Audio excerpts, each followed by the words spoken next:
கையில் வந்து எல்லாம் ஈட்டிலாம் வச்சுன்னு இப்படி பின்பக்கம் கையை கட்டின்னு உட்காந்து சலாம் போட்டு வரேன், அங்கே ஊந்து கும்பிடு போட்டு வரீங்க பிஜேபி அமைச்சருக்கு. யாரை ஏமாத்துறீங்க? 3 பேருக்கு நான் கையெழுத்து போட்டேன், உன்னால முடிஞ்சா நீ கோர்ட்டில் போய் தரத்துக்குன்றார், எனக்கு வேற வழி இல்லைன்றாரு. இதே நீங்க காங்கிரஸ் கட்சிக்காரர்கள் வந்து வெளியில சொல்றீங்க, அப்ப சால்வை போட்டு வர, ஏன் போட்டு வர? நீ மத்திய உள்துறை அமைச்சரை எதிர்க்க வேண்டியதானே? நீ என்ன கட்சி பண்ற? நீ வந்து மறைமுகமா பிஜேபிக்கு சப்போர்ட் பண்ணிக்கிற. பரிசோதனை எளியா வந்து புதுச்சேரி மாநிலத்தை வந்து மத்திய அரசு பயன்படுத்துறதுக்கு இந்த நாராயணசாமி தான் துணையா இருந்துக்கிற பல்வேறு திட்டங்கள்ல. நீ காங்கிரஸ் கட்சி பண்றீங்களா பிஜேபி பண்றீங்களா? 3 நியமன எம்எல்ஏக்கள் போடுவதற்கு சட்டத்தில் இடங்கும் போது நீ அதை செய்யல. இன்னைக்கு புதுச்சேரி மாநிலத்துக்கு வந்து இவ்வளவு பெரிய கேடு நடந்தது, இவ்வளவு பெரிய அவமானம் நடத்தப்பட்டதே வந்து நாராயணசாமியுடைய ஒரு செயலற்ற தன்மை தான் முதல் காரணம். இந்த பந்த் இன்னைக்கு வந்து ஆளுங்கட்சியால கொண்டு வரப்படுகின்ற இந்த பந்த் என்பது நாராயணசாமி தான் அதுக்கு முழு பொறுப்பே காரணம். இப்போ கோர்ட்டு அடுத்த வாரம் தீர்ப்பு சொல்ல போறாங்க. கோர்ட்டில் நீங்கள் கேஸ் போட்டீங்க, இந்த பந்த் நடத்துறதால கோர்ட்டு தீர்ப்பு ஏதாவது மாறுமா? நாங்கள் எதிர்கட்சி, நாங்கள் தானே உங்களை கூப்பிட்றோம், டெல்லிக்கு வாயா போய் பேசுவோம்னு கூப்பிட்றோமே, ஏன் எங்களை கூப்பிடும் போல? இன்றைக்கும் வந்து அவர் என்ன பண்ணுறாரு, இன்றைக்கு வந்து இந்த மாநில உரிமையே பறிக்கப்பட்டிருக்குது மத்திய அரசாங்கத்தில். நீ ஒரு நல்ல முதலமைச்சர் வந்தால் என்ன செஞ்சிருக்கணும்? அனைத்து கட்சி கூட்டத்தை கூட்டியிருக்கணும். நீ அனைத்து கட்சி கூட்டத்தை கூட்டினியா? உன்னுடைய ஆதரவு கட்சி கூட்டத்தை மட்டும் கூட்டி வந்து யாரை ஏமாத்துற? நீங்கள் சட்டமன்றத்தில் வந்து நாங்கள் வந்து முழுமையாக வந்து எல்ஜினுடைய தவறுலாம் சுட்டி காட்டணுமே, எங்களுக்கு ஏன் அழைப்பு கொடுக்கல நீ?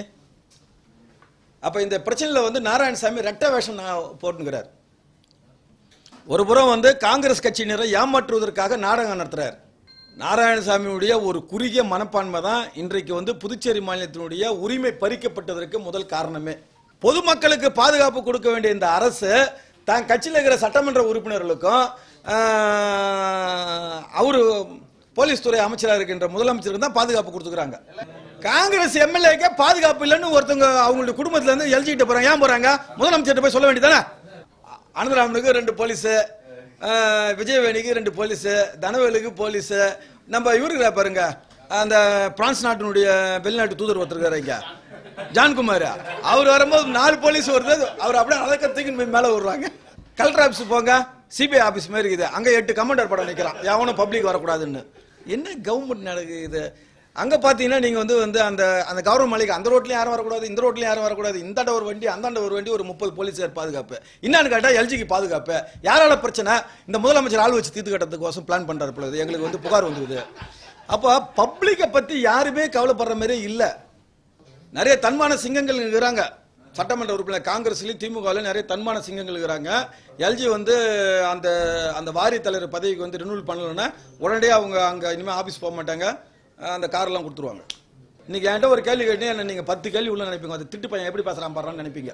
சொல்றேன் உங்களுக்கு, அப்பெல்லாம் அப்ப இருந்த அரசியல் தலைவர்லாம் அப்படி இல்லை, ஒரு மகான் மாதிரி இருந்தாங்க. இன்னமும் வந்து அந்த மாநிலத்தை ஆளக்கூடிய ஒரு வந்து அரசனுடைய ஒரு ஒரு வந்து கருத்தை கூட கேட்காம வந்து நியமன எம்எல்ஏக்கள் நியமிக்கப்பட்டது தப்பு, இது ஜனநாயக படுகொலை. இதுல அதிமுக நாங்க உறுதியா சொல்றோம். இந்த நாராயணசாமி சொல்லுங்க பாப்போம். காங்கிரஸ் கட்சியில வந்து நிறைய பேர் இந்த அரசு வந்து வீட்டுக்கு போகணும்னு நினைக்கிறாங்க. இதெல்லாம் நாராயணசாமி புரிய மண்டையில மூளையே கிடையாது. பொறுத்திருந்து பாருங்கள், ஆட்சி மாற்றம் வெகு விரைவில் புதுச்சேரி மாநிலத்தில் நடக்கும், இது நிச்சயம். நீங்க எப்படி ஏன் நடக்கும், என்ன நடக்கும், ஏது நடக்கும் சொல்லாதீங்க. இன்று இருப்போர் நாளை இல்லை. இன்னைக்கு ஒண்ணு பேசுவாங்க, நாளைக்கு வேற மாதிரி நடப்பாங்க. ஆனா இங்க ஆட்சி மாற்றம் நிச்சயம் நடக்கும்.